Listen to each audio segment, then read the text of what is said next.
my name is Ginny and welcome to Ginny and the Book Stack.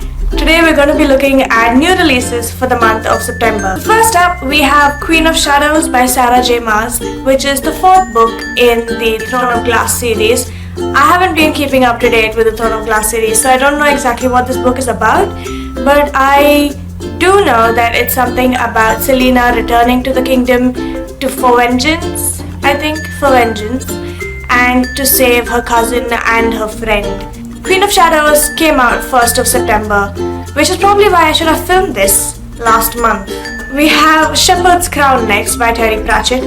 This is the last book he wrote before he died. It's the 41st novel in the Discworld series and the 5th novel featuring the witch Tiffany Aching. This book is about a fairy uprising of sorts, which Tiffany has to gather her witch friends for and protect their kingdom. This also came out September 1st, by the way.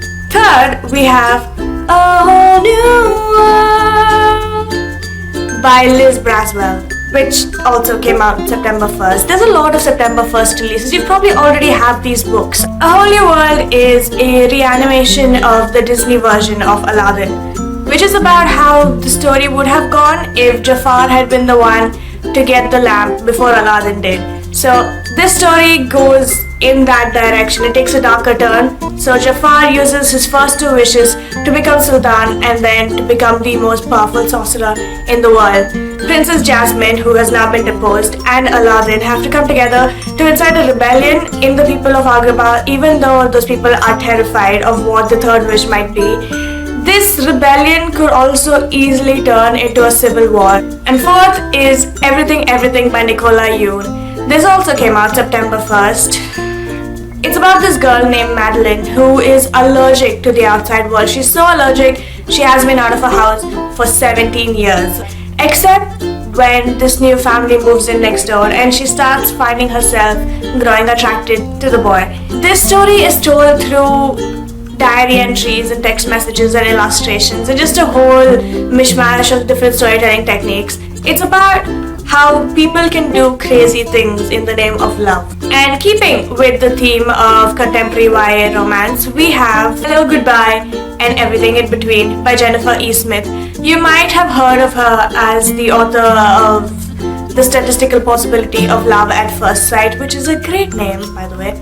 This book is about this young couple who are leaving for college and want to determine whether their relationship is worth saving or not. So the night before they leave for college, they spend the entire night going back, retracing the steps of their relationship and trying to determine whether their past can give them answers about what they should do about this relationship that they have. So this also came out September 1st. Other books that came out September 1st are Queen Song by Victoria Aveyard, The Fate of 10 by Pittacus Lore, Cut Both Ways by Carrie Masrobian, which is the book I really want to read because it's about this bisexual boy who can't make up whether he's in love with this girl or in love with his guy best friend. Moving on to the September 15th, we have Tonight the Streets Are Ours by Lila Sales. This book is about this young girl named Arden who is too loyal to the people she loves, which includes her absent mother and her really annoying, needy best friend. So when she finds out that the author of this blog named Tonight the Streets Are Ours, called Peter, got dumped by his girlfriend, she decides to pay him a visit. They spend an entire night in the streets of New York and discover things both about each other and about themselves that they didn't actually know before. And next we have Dumpling by Julie Murphy.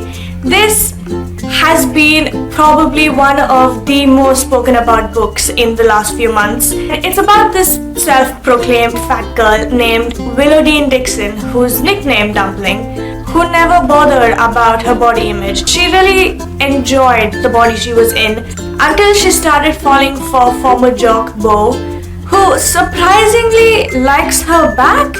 So instead of being comforted by this relationship, she starts doubting herself, and just to build her self-confidence, she enters the Miss Clover City beauty pageant. This is a way of her proving to the world that she doesn't have to be thin or slim or skinny in order to be beautiful. Moving on, we have Ash and Bramble by Sarah Phineas, which is another fairy tale retelling, but this one of Cinderella. There's a lot of fairy tale retellings in general. Anyway, Ash and Bramble has a very dark twist on Cinderella. So this version focuses on Pin, who is a seamstress in the godmother's fortress.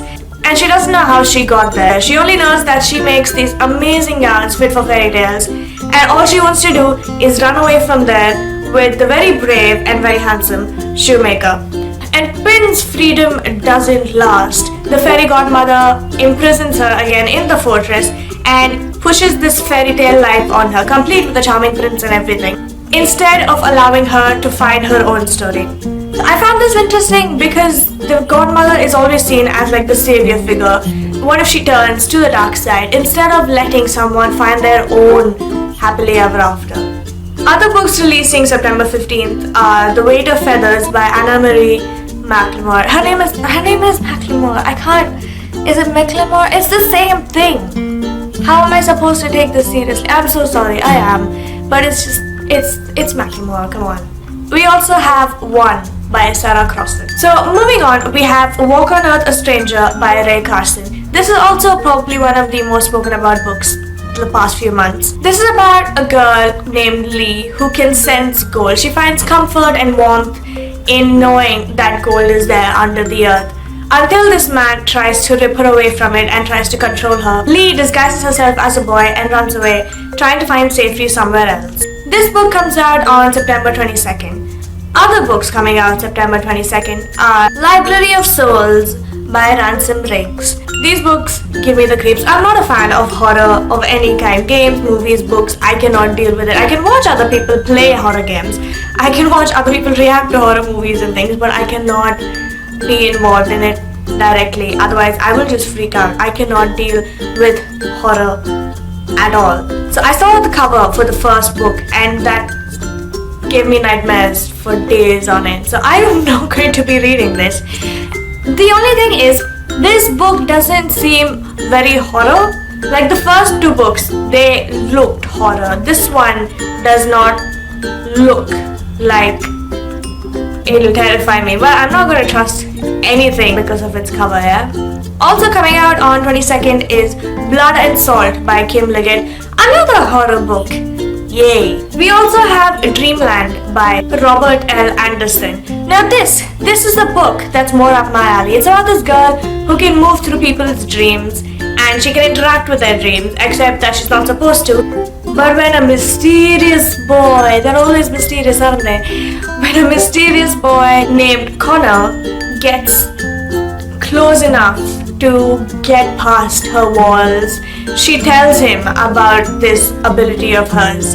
And that's when the lines between reality and dreams start fading. And finally, we have Six of Crows by Leigh Bardugo, which is the first book in a new series featuring a criminal prodigy who wants to make this impossible heist, and he has to get together with 6 other criminals in order to carry this out. And they might conveniently also be standing between the world and its destruction. So there you go, these are the new releases for the month of September. I should have definitely made this video back in August because most of these books are out already.